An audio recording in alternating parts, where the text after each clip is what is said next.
কখনো কি ভেবে দেখেছেন যে মিথুন রাশি, এই যে রাশিটাকে ৩ নম্বর ঘরে কেন রাখা হলো?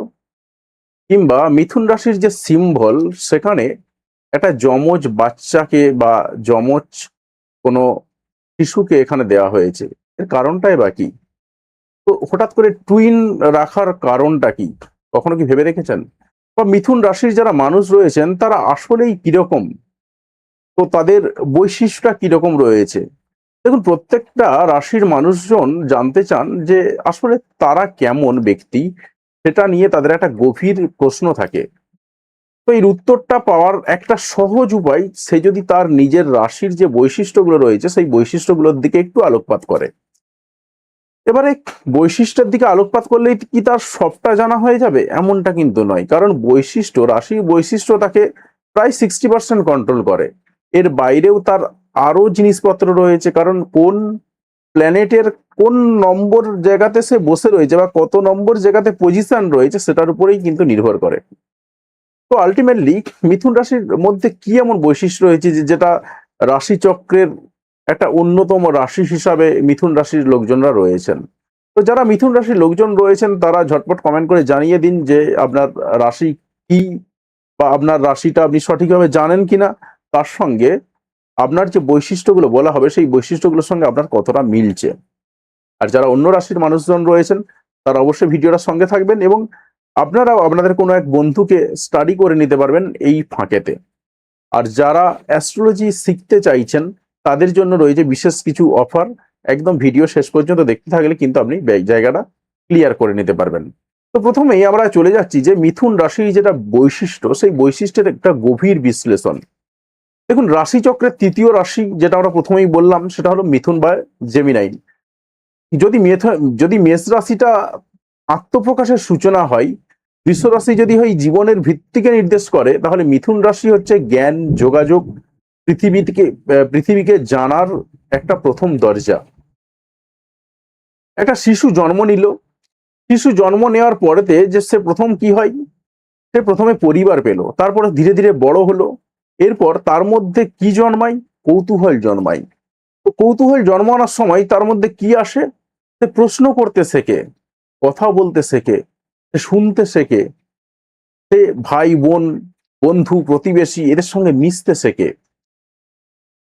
ঠিক এই জায়গাটাতেই এই যে জানার শুরু বা যোগাযোগের শুরু বা চিন্তার বিকাশ, এই তিনটের প্রতীক হলো মিথুন রাশি বা জেমিনাই। তাই মিথুন রাশি একটা রাশি নয়, এটা মানুষের বুদ্ধির জাগরণ বা ভাষার বিকাশ এবং তথ্যের বিনিময়ের প্রতীক। তখন মিথুন রাশিকে হঠাৎ করে ৩ নম্বর জায়গাতে রাখা হলো কেন? মিথুন রাশিকে তো ৩ নম্বর জায়গায় না রেখে ১ নম্বরে রাখতে পারতো, কিংবা ১০ নম্বরে রাখতে পারতো, কিংবা ১২ নম্বরে রাখতে পারতো, কিন্তু মিথুন রাশিকে হঠাৎ করে ৩ নম্বর ঘর দেওয়া হলো কেন? কারণটা কি? দেখুন, রাশিচক্রের সংখ্যাগুলো কিন্তু কখনোই এলোমেলো ভাবে নয়। প্রথম রাশির বা প্রথম যে ভাব, প্রথম ভাবটা হচ্ছে আমি, অর্থাৎ আমার অস্তিত্ব শুরু। আমি আমার অস্তিত্বকে জানান দিচ্ছি, প্রথম ভাব। দ্বিতীয় ভাবে আমি কি ভাবছি? আমার পরিবার, আমার সম্পদ, আমার খাওয়া দাওয়া, এই সমস্ত জায়গাগুলোকে আমি জানান দিচ্ছি। তৃতীয় ভাবে এসে আমি কি করছি? প্রথম আমি আমার সীমানা ছাড়িয়ে এসে আমি আমার নিজের গণ্ডিটা থেকে বেরিয়ে এসে আমার চারপাশে কি রয়েছে সেটা দেখতে শুরু করছি। অর্থাৎ মিথুন রাশির মানুষরা যেটা হয়, তাদের সঙ্গে এগুলোর মিল পাবেন। একটু পরেই আমি আস্তে আস্তে আসছি জায়গাগুলোতে। দেখুন, তৃতীয় ভাবে এসে মানুষ কি হয়? সে তার বাড়ির চারপাশের যে সমস্ত জিনিসগুলো রয়েছে সেইগুলোর সঙ্গে সে সম্পর্ক শুরু করে। সেইগুলোর থেকে সে অনেক কিছু জিনিস খুঁজে পায়। তো এই কারণে তৃতীয় ভাব থেকে আমরা অনেকগুলো জায়গা দেখে থাকি। কি দেখে থাকি? সাহস দেখে থাকি, ধৈর্যের জায়গাটাও কিন্তু দেখে থাকি, তার সঙ্গে যোগাযোগ দেখি, ভাই বোন দেখা হয়, প্রতিবেশী দেখা হয়, লেখা দেখা হয়, তারপরে পড়া দেখা হয়, হাতের কাজ, ছোট ভ্রমণ, দক্ষতা এবং আত্মপ্রচেষ্টা, এই সমস্ত জায়গাগুলোকে দেখা হয় তৃতীয় ঘর থেকে। তাহলে খেয়াল করুন এখানেতে যে এইগুলো সব মানুষের মধ্যেই নিজের প্রচেষ্টার একটা অর্জিত বিষয়। এটা কি শেখায়? নিজের চেষ্টা ছাড়া উন্নতি সম্ভব নয়। এই কারণে মিথুন রাশির মানুষ সাধারণত কৌতূহলী হয়ে থাকে, শেখার আগ্রহী হয়ে থাকে এবং যোগাযোগে এরা অনেক বেশি দক্ষ হয়ে থাকে। এখন তৃতীয় ভাবের সঙ্গে মিথুন রাশির যে প্রতীকী সম্পর্ক সেইগুলো কি রয়েছে? দেখুন, তৃতীয় ভাবকে অনেকেই ভাই বোনের ঘর হিসাবে বলে থাকেন, কিন্তু এটা শুধুমাত্র ভাই বোনের ঘর নয়। এই ভাই বোনের থেকেও আরো যেটা বড় অংশ বা অনেক বড় জায়গা রয়েছে, সেটা হচ্ছে শিশু এখানে প্রথম কি করে খেলতে শেখে। কার সঙ্গে খেলে? সে ভাই বোনেদের সঙ্গে খেলাধুলা করে। প্রথম ঝগড়া, প্রথম ভাগাভাগি, প্রথম সহযোগিতা, প্রথম প্রতিযোগিতা, এই সম্পর্কগুলোকে কি হয়, মানুষকে সমাজে বাঁচতে শেখায়। আর এই তৃতীয় ভাই শুধু ভাই বোন নয়, ভাই বোন বাদেও তার এটা যোগাযোগের প্রথম পাঠশালা। কারণ এই তৃতীয় ভাবে এসেই সে বাইরে থেকে সে বাইরের জগৎটাকে দেখছে। এবার দেখুন, মিথুন রাশির মানুষ, মানে আপনি যদি এত দূর শুনে আসতে থাকেন, আপনাকে বলবো আরেকটু ওয়েট করতে। আরেকটু যদি ওয়েট করেন, আপনি এই পুরো জায়গাটার সঙ্গে রিলেট করতে পারবেন। দেখুন, কালপুরুষের যে চক্র, কালপুরুষের যে হোল বডি, সেই হোল বডিটাকে যখন ভাগ করা হচ্ছে, সেখানেতে মিথুন রাশিকে দেয়া হচ্ছে কোথায়? বাহু, কাঁধ এবং হাত দেওয়া হচ্ছে। এবং কালপুরুষ তত্ত্বে যদি আমরা নির্দেশ করি, এই যে দুই বাহু, কাঁধ বা দুই কাঁধ বা হাত, দুটো হাত, এই জায়গাগুলো কিন্তু স্নায়ুতন্ত্রের কার্যগত সমন্বয়ের একটা গুরুত্বপূর্ণ প্রতীকী ক্ষেত্র। তাই এটা অত্যন্ত তাৎপর্যপূর্ণ। দেখুন, মাথা চিন্তা ভাবনা করে, কিন্তু কাজ কে করে? কাজ কিন্তু হাতই করে। আপনার মাথার মধ্যে যেটা ঘুরপাক খাচ্ছে, সেটাকে বাস্তবে রূপদান করছে কিন্তু আপনার হাত। একজন শিল্পী ছবি আঁকছেন হাত দিয়ে, অর্থাৎ বুদ্ধি এবং কর্ম এই দুটোর একটা সেতু বন্ধন ঘটে যাচ্ছে হাতের সাহায্যে। অর্থাৎ মিথুন রাশি শুধু চিন্তার নয়, মিথুন রাশি হচ্ছে দক্ষতারও প্রতীক। এবারে দেখুন, এটা মিথুন রাশিকে আমরা দেখি বায়ুতত্ত্বের রাশি। আমরা যেমন অগ্নি, পৃথ্বী, বায়ু, জল চারটে ভাগে ভাগ করছি, এখানে মিথুন রাশি হচ্ছে বায়ুতত্ত্বের রাশি। বায়ুতত্ত্বের রাশি হওয়ার ফলে কি হয়? বায়ুতত্ত্বের রাশি, বায়ুকে কি হয়, আমরা দেখতে পাই না, কিন্তু বায়ুকে আমরা অনুভব করতে পারি। বায়ু এক জায়গায় কিন্তু কোনো স্থির থাকে না। সংবাদ যেমন একটা জায়গা থেকে আরেকটা জায়গাতে দ্রুততার সঙ্গে ছড়িয়ে পড়ে, ঠিক বায়ুও ঠিক একই রকম ভাবে প্রভাবিত হয়। এই কারণে বায়ু তত্ত্বের মূল শিক্ষা যেটা, সেটা হচ্ছে চিন্তার আদান প্রদান। তো মিথুন রাশির মানুষজনরা অনেকটা বাতাসের মতন হয়ে থাকেন। নতুন বিষয় জানতে ভালোবাসেন, নতুন নতুন মানুষের সঙ্গে পরিচিত হতে ভালোবাসেন। একটা বিষয় জানলেই তারা সন্তুষ্ট হয় না, তারা আরো কিছু জানতে চায়, আরো শিখতে চায়, আরো বুঝতে চায়। এবং এই যে কৌতূহল, এই কৌতূহলটাই তাদের একটা বড় শক্তি। এবার দেখুন, আমরা যখন রাশিগুলোকে আবার ভাগ করছি, অগ্নি, পৃথ্বী, বায়ু, জলের মতন, এখানেতে আবার চর, স্থির, দ্বৈত হিসাবে ভাগ করা হচ্ছে। মিথুন রাশিকে বলা হচ্ছে এটা দ্বৈত ভাবের রাশি, অর্থাৎ এর মধ্যে চর এবং স্থির দুটোর গুণই রয়েছে। এখানে দ্বৈত বলতে দ্বিভাব, দ্বিভাব রাশি, দুটোই এর মধ্যে বৈশিষ্ট্য রয়েছে। এর অর্থ কিন্তু দ্বিচারিতা নয়। দেখুন, এখানেতে দৃষ্টিকোণগুলো চেঞ্জ হয়ে যাচ্ছে। একটা বিষয়কে একাধিক দৃষ্টিকোণ থেকে দেখার ক্ষমতা কিন্তু রয়েছে মিথুন রাশির, এবং একটা সমস্যাকে একাধিকভাবে তার যে সমাধান করা যায়, সেই সমাধান খোঁজে কিন্তু মিথুন রাশি। এবং পরিবর্তিত পরিস্থিতির সঙ্গে নিজেকে মানিয়ে নেওয়ার যে জায়গাটা, সেই মানিয়ে নেওয়ার জায়গা বা মানিয়ে নেওয়ার দক্ষতা, সেইটাও কিন্তু থাকে মিথুন রাশির মধ্যে। জীবনে সবসময় একই উত্তর থাকে না, তাই কখনো কঠোর হতে হয়, কখনো আবার নমনীয় হতে হয়। তো মিথুন রাশি কি করে? এই সব কিছুর মধ্যে একটা ভারসাম্য খোঁজে, অর্থাৎ ভারসাম্যটা বজায় রাখে। তাই অনেক সময় মিথুন রাশিকে দ্রুত মত পরিবর্তনকারী একটা মানুষ হিসাবে মনে করে থাকেন, কিন্তু আসলে ততটা নয়। মিথুন রাশি কি হয়? নতুন তথ্য পাওয়ার পরে সেটাকে নতুন করে চিন্তা ভাবনা করতে তারা প্রস্তুত থাকেন, এবং ভালো বিশ্লেষণ পাওয়ার এদের মধ্যে থাকে। এবং এদের আহ একটা বুদ্ধিভিত্তিক নমনীয়তা, এটাও কিন্তু লক্ষ্য করা যায়। এবার দেখুন, মিথুন রাশির যে লর্ড, সে হচ্ছে বুধ। বৈদিক জ্যোতিষে বুধকে বলা হয় বুদ্ধি, যুক্তি, ভাষা, আহ ব্যবসা, বিশ্লেষণ এবং যোগাযোগের একটা কারক গ্রহ হিসাবে দেখা হয়। তো স্বাভাবিকভাবেই বুধ কোনো বিষয়কে অন্ধভাবে বিশ্বাস করে না বা বিশ্বাস করতে শেখায় না। ঠিক মিথুন রাশির মানুষজনরাও কিন্তু তাই একই রকম ভাবে কোনো জিনিসটাকে অন্ধভাবে বিশ্বাস করে না। সে প্রশ্ন করতে শেখায়, সে পর্যবেক্ষণ করতে শেখায়, সে তুলনা করতে শেখায়, সে বিশ্লেষণ করতে শেখায়। অর্থাৎ মিথুন রাশির মধ্যে এই জায়গাগুলো প্রত্যেকটা থাকে, অর্থাৎ তারা বিশ্লেষণ করাতে একদম এক্সপার্ট। শুধু যে আপনার কাছ থেকে ডেটা কালেকশন করে নেবে এমনটা কিন্তু নয়, সেটাকে নিখুঁতভাবে বিশ্লেষণ করতে পারে একমাত্র মিথুন রাশি। এই কারণে কি হয়, মিথুন রাশির মানুষজন সবসময় যে কোনো জিনিসকে সরাসরি গ্রহণ করে না। তারা আগে জানতে চাই কেন, কিভাবে, এর পিছনে যুক্তি কি, এটাকে অন্যভাবে দেখলে বা অন্য দৃষ্টিভঙ্গিতে দেখলে কেমন হয়। এই যে প্রশ্নগুলো, এই প্রশ্নগুলো কিন্তু মিথুন রাশির মধ্যে সব থেকে আগে আসে। এখন বুধকে জ্যোতিষশাস্ত্রে যুবরাজ হিসাবে বলা হয়েছে। দেখুন, যুবরাজ যেহেতু শাস্ত্রে বলা হয়েছে, যুবরাজ মানে কিন্তু সে রাজ্য পরিচালনা করছে না, সে কি করছে, সবসময় শিখছে, সে শাসন করছে না। তার কাজ হচ্ছে শেখা, তার কাজ পর্যবেক্ষণ করা, মানুষের সঙ্গে কথা বলা, সব দিকটা বোঝা, তারপর সিদ্ধান্ত নেওয়া। অর্থাৎ মিথুন রাশির মধ্যে এই যে স্বভাব, এই প্রত্যেকটা স্বভাব কিন্তু দেখা যায়। অর্থাৎ আগে তথ্য সংগ্রহ করবে, তারপর সেটাকে সিদ্ধান্তে পৌঁছবে। এই কারণে অনেক ভালো সাংবাদিক, শিক্ষক, লেখক, উপস্থাপক, অনুবাদক, সম্পাদক, ব্যবসায়ী এবং যোগাযোগ বিশেষজ্ঞের কুণ্ডলিতে বুধকে বেশ শক্তিশালী দেখা যায়। এবং মিথুন রাশির ক্ষেত্রেও যদি বুধ শক্তিশালী জায়গায় থাকে, তাকে সেই ক্ষেত্রে এদের এই যে বিশ্লেষণ ক্ষমতা, এটা চরম পর্যায়ে থাকে। এবার দেখুন, মিথুন রাশির মধ্যে বেশ কতগুলো বৈশিষ্ট্য রয়েছে। যদি বাস্তবিক দিক থেকে দেখেন, দেখবেন অনেক বাচ্চা রয়েছে ছোটবেলাতেই এবং ছোটবেলা থেকেই তারা একসঙ্গে দুটো কাজ করতে অভ্যস্ত। একদিকে কানে একটা হেডফোন দেওয়া রয়েছে বা ব্লুটুথ হেডফোন রয়েছে, কারণ মিথুন রাশির লোকজনরা ইলেকট্রনিক্স গ্যাজেট প্রচুর পরিমাণে ব্যবহার করে। তো কানে একটা হেডফোন রয়েছে, তার সঙ্গে একজনের সঙ্গে কথা বলছে, অন্য কোনো একটা ফোন দিয়ে সে আর একটা কানে ফোন লাগিয়ে তার সঙ্গেও কথা বলছে।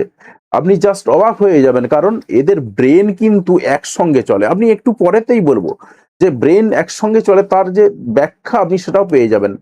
এবং দেখবেন অনেক ছোট বাচ্চা রয়েছে, যারা যখন ছোট ছিল বা স্কুলে পড়াশোনা করতো, বা যারা এখনো বর্তমানে স্কুলে পড়াশোনা করছে, তারা দেখবেন অনেকের মধ্যে এই প্রবণতা লক্ষ্য করা যায়। তারা আহ উম গান শুনছে, এবং গান শুনতে শুনতে তারা কি করছে, তারা অঙ্ক করছে। অর্থাৎ এই যে মিথুন রাশির মধ্যে কিন্তু এই জায়গাটা লক্ষ্য করা যায়, তারা গান শুনতে শুনতে অঙ্ক করা, তাদের বিশ্লেষণ ক্ষমতা কিন্তু অনেক। এবং বড় হয়ে যদি আপনি দেখেন, কোনো অফিসে হয়তো কোনো একটা মিথুন রাশির লোকজন কাজ করেন, মিথুন লগ্নের ক্ষেত্রেও কিছুটা বৈশিষ্ট্য দেখা যায় এগুলো। তো কি হয়, তিনি কাজ করছেন, কম্পিউটারে কোনো একটা কাজ করছেন, খুব গভীরভাবেই কাজ করছেন, পাশ দিয়ে হয়তো দুটো কলিগ দুটো প্রশ্ন করে গেল, দুজনকেই কিন্তু সমানভাবে অ্যান্সার দিয়ে দেবে। কিন্তু আবার দেখবেন অনেক মানুষ রয়েছেন, তাদের কোনো একটা কাজে মগ্ন থাকলে তারা অন্যরা কে কি বলছে সেটা শুনতেই পায় না। কিন্তু মিথুন রাশির ক্ষেত্রে কিন্তু ব্রেন সবসময় সজাগ থাকে।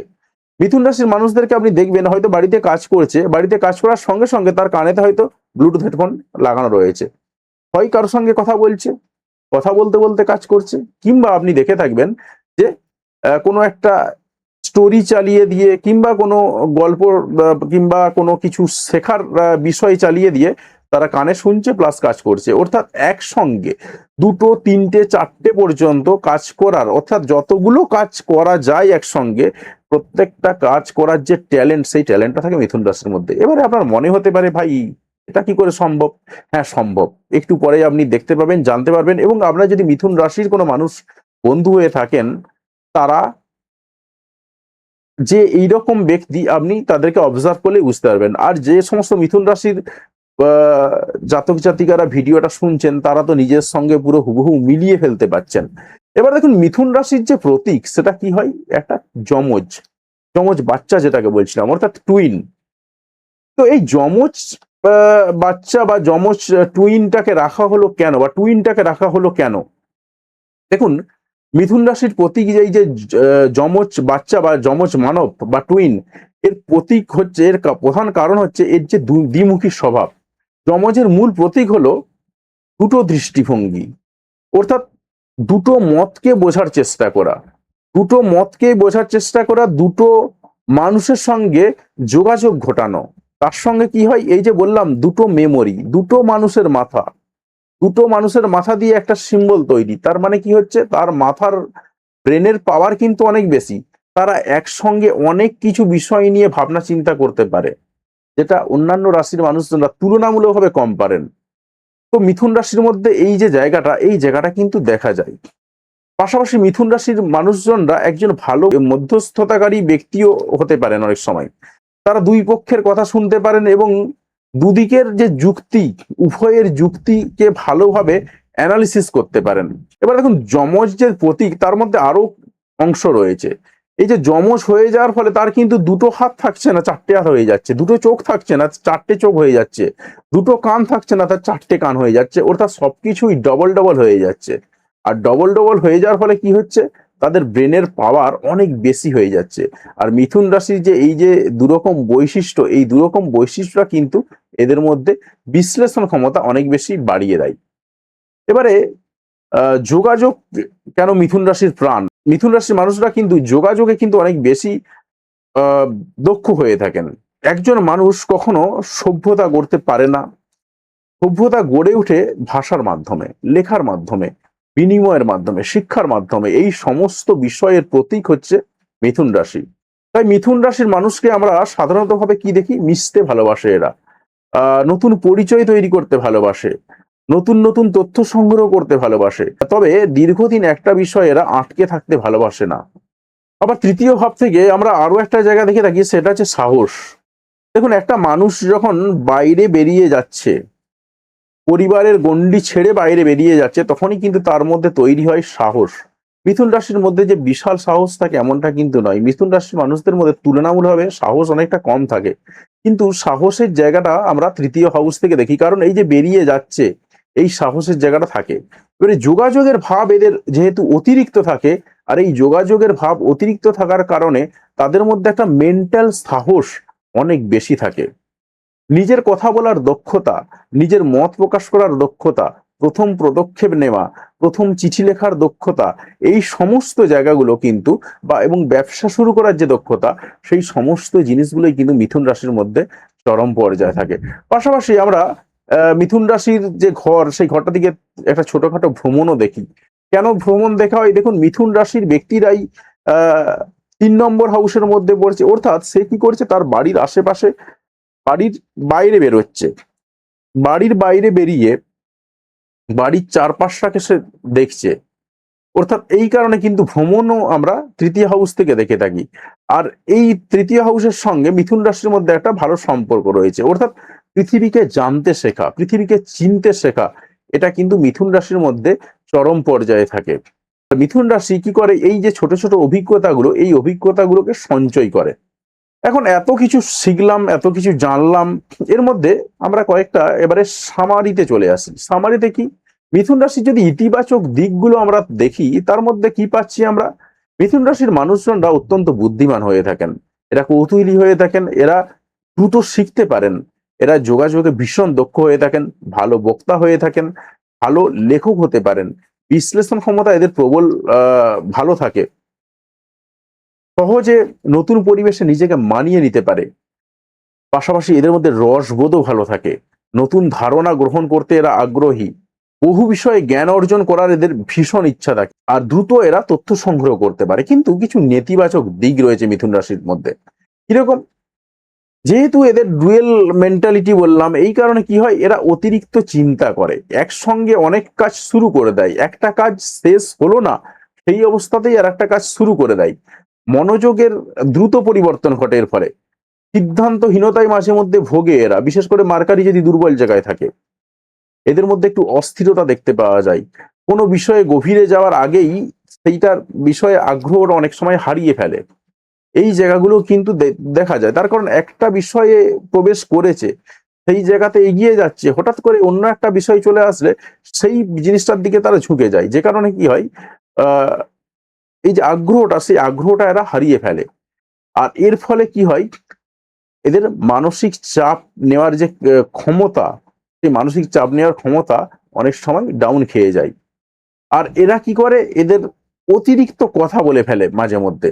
তো এখন এইগুলোকে সামারি করে আমরা যদি এদের আধ্যাত্মিক দিকটার দিকে একটু বলতে পারি, যে এদের কি আধ্যাত্মিক শিক্ষা কি রয়েছে। দেখুন, মিথুন রাশির সবচেয়ে বড় শিক্ষা একটাই, শুধুমাত্র তথ্য সংগ্রহ করলেই জ্ঞানী হওয়া যায় না, তথ্যকে অভিজ্ঞতায় রূপ দিতে হয় এবং এটাকে প্রপারলি বিশ্লেষণ করতে হয়, প্রপারলি অ্যানালিসিস করতে হয়, তবেই কিন্তু একটা জায়গা সঠিকভাবে চলতে পারে। বা একটা সিস্টেম ঠিকঠাকভাবে চলতে পারে। অর্থাৎ বুধ যেটা শেখায় যুক্তি এবং প্রজ্ঞার মাধ্যমে ভারসাম্যই কিন্তু প্রকৃত বুদ্ধিমত্তা, যেটা মিথুন রাশির মধ্যে থাকে এবং মিথুন রাশির এটা করা উচিত। এবারে মিথুন রাশির যদি আমরা উপসংহারের দিকে চলে যাই, একদম শেষ পর্যায়ে, সেখানে আমরা দেখবো যে মিথুন রাশির মধ্যে কিন্তু এটা কৌতূহল চরম পর্যায়ে থাকে। মিথুন রাশি আনন্দ করতে শেখায়। মিথুন রাশি দুটো মানুষের চিন্তা ভাবনাকে একত্রিত করার ক্ষমতা রাখে। এবং মিথুন রাশির মধ্যে আমরা যেটা দেখি, এরা যোগাযোগের মাধ্যমের জন্য এরা কিন্তু একদম সেরা হয়ে থাকে। অর্থাৎ এদের মাধ্যমে এরা কি করে, জানার মাধ্যমে, শেখার মাধ্যমে এবং যোগাযোগের মাধ্যমে এরা প্রত্যেকটা জিনিসকে পুঙ্খানুপুঙ্খভাবে বিশ্লেষণ করতে পারে এবং সবকিছুকে একসঙ্গে সামারি করে সেটাকে ভালো অ্যানালিসিস করতে পারে। এটাই কিন্তু মিথুন রাশি। এবার দেখুন, আমি যেটা শেষ কথা বলছিলাম, আপনি যদি মিথুন রাশির মানুষ হয়ে থাকেন, এতক্ষণ ভিডিওটা শুনেছেন, আশা করি আপনি আপনার সঙ্গে পুরোটাই মিলিয়ে ফেলতে পেরেছেন। যে অংশটা মিলাতে পারেননি সেই অংশটা কমেন্ট করে লিখে জানাতে ভুলবেন না। এবারে আপনাকে কয়েকটা কথা বলি। অনেক মিথুন রাশির মানুষজন রয়েছেন, আপনারা আপনারা যোগাযোগে পারদর্শী, আপনারা ভালো অ্যানালিসিস করতে পারেন। তাই আপনাদের জন্য কিন্তু ভালো পেশা হিসাবে হতে পারে সেটা হলো জ্যোতিষী বা অ্যাস্ট্রোলজি। আপনার একটা ভালো পেশা হিসাবে আপনি গ্রহণ করতে পারেন। শুধু পেশা নয়, আপনি আপনার বুদ্ধি দিয়ে এই শাস্ত্রটাকে কিছু দিয়েও যেতে পারবেন। অর্থাৎ আপনার রিসার্চের মাধ্যমে কিছু শাস্ত্রটাকে দিয়ে যেতে পারবেন। তাই আমি আপনাকে বলতে পারি যে আপনাদের মধ্যে যাদের অ্যাস্ট্রোলজি শেখার আগ্রহ রয়েছে, ইচ্ছা রয়েছে, তারা কিন্তু আমার সঙ্গে যোগাযোগ করতে পারেন। তো আমাদের তো আমি যে যে বিষয়গুলোর উপরে মেনলি আপনাকে শেখাবো বা ফোকাস করছি, সেই জায়গাগুলো হলো বৈদিক অ্যাস্ট্রোলজি শেখাবো। সবথেকে বেশি গুরুত্ব দেব কেপি অ্যাস্ট্রোলজির উপর। কারণ কেপি অ্যাস্ট্রোলজি দিয়ে বা কৃষ্ণমূর্তি পদ্ধতির যে সিস্টেম রয়েছে, সেই সিস্টেম দিয়ে একটা মানুষেরকে সবথেকে ভালো বোঝা যায় বা একটা ইন্ডিভিজুয়াল প্রেডিকশন সবথেকে ভালো করা যায়। তারপরে আসছে বৈদিক অ্যাস্ট্রোলজি। বৈদিক অ্যাস্ট্রোলজি তো জানতেই হবে। বৈদিক অ্যাস্ট্রোলজি না জানলে আপনি বেশ কিছু জিনিসের ব্যাখ্যা আপনি করতে পারবেন না। তাই বৈদিক অ্যাস্ট্রোলজি জানা ভীষণ আপনার দরকার। তার সঙ্গে কি আপনি কি শিখবেন? পামিস্ট্রি শিখবেন, অর্থাৎ হস্তরেখা বিচার শিখবেন। তার সঙ্গে শিখবেন নিউমোলজি বা সংখ্যা তত্ত্বের বিচার। তার সঙ্গে আপনি কি শিখবেন? বাস্তু। এতগুলো জিনিস কিন্তু শেখানো হবে। এছাড়াও আপনি তো সব শিখে গেলেন, শিখে গিয়ে তো আপনাকে অ্যাপ্লাই করতে হবে। অ্যাপ্লাই কিভাবে করবেন?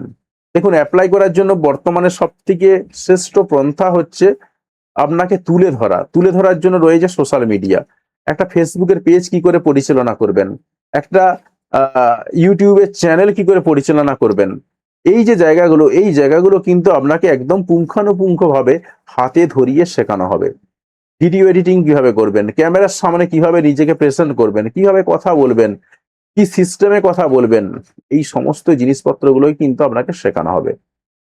তার সঙ্গে সঙ্গে ভিডিও এডিটিং এর পাশাপাশি থাম্বনেল এডিট কিভাবে করবেন, ভিডিওর কভার পিকচার আপনি কিভাবে বানাবেন, এই সমস্ত জিনিসপত্রগুলো কিন্তু আপনাকে শেখানো হবে। ভিডিওকে এসইও করবেন কিভাবে, একটা ইউটিউব চ্যানেলকে দ্রুততার সঙ্গে কিভাবে গ্রোথ করিয়ে নিয়ে যাবেন, সেই জিনিসগুলোও শেখানো হবে। তার সঙ্গে সঙ্গে এদের কি লিমিটেশন রয়েছে, ফেসবুক বা ইউটিউবে ভিডিও দিতে গেলে কি সিস্টেমে ভিডিও দিতে হয়, এই জিনিসগুলো যাবতীয় খুঁটিনাটি শিখবেন আপনি।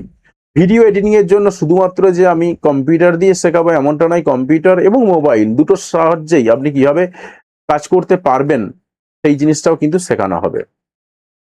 এবারে এর সঙ্গে সঙ্গে আমি আপনাকে বলে রাখি, বৈদিক অ্যাস্ট্রোলজিতে দেখবেন প্রচুর সূত্র রয়েছে।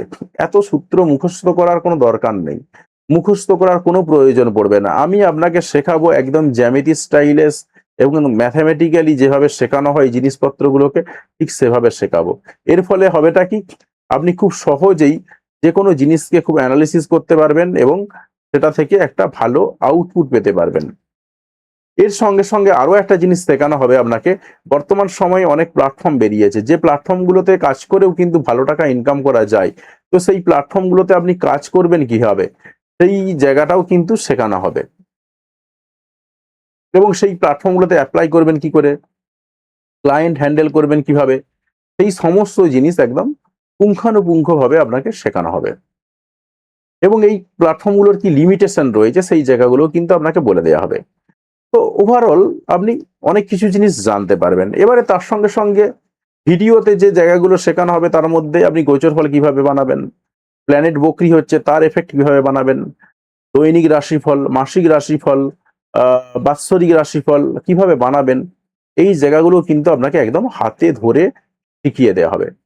কোর্সের ডিউরেশন কি রয়েছে? কোর্সের ডিউরেশন রয়েছে 6 মাসের একটা কোর্স রয়েছে, 9 মাসের একটা কোর্স রয়েছে এবং 18 মাসের কোর্স রয়েছে। একমাত্র 18 মাসের কোর্সেই অনলাইন এবং অফলাইন দুই ব্যবস্থায় রয়েছে, বাকি দুটোর ক্ষেত্রে কিন্তু শুধুমাত্র অনলাইন ব্যবস্থা রয়েছে। অনলাইনে ক্লাস রাত্রি 8টার পরে হবে, সুতরাং আপনি যদি অন্য কোনো জবের সঙ্গেও যুক্ত থাকেন আপনার কোনো রকম সমস্যা হবে না। রাত্রি 8টার পরে আপনি এসে ক্লাস জয়েন করতে পারবেন এবং 8টা থেকে 10টা।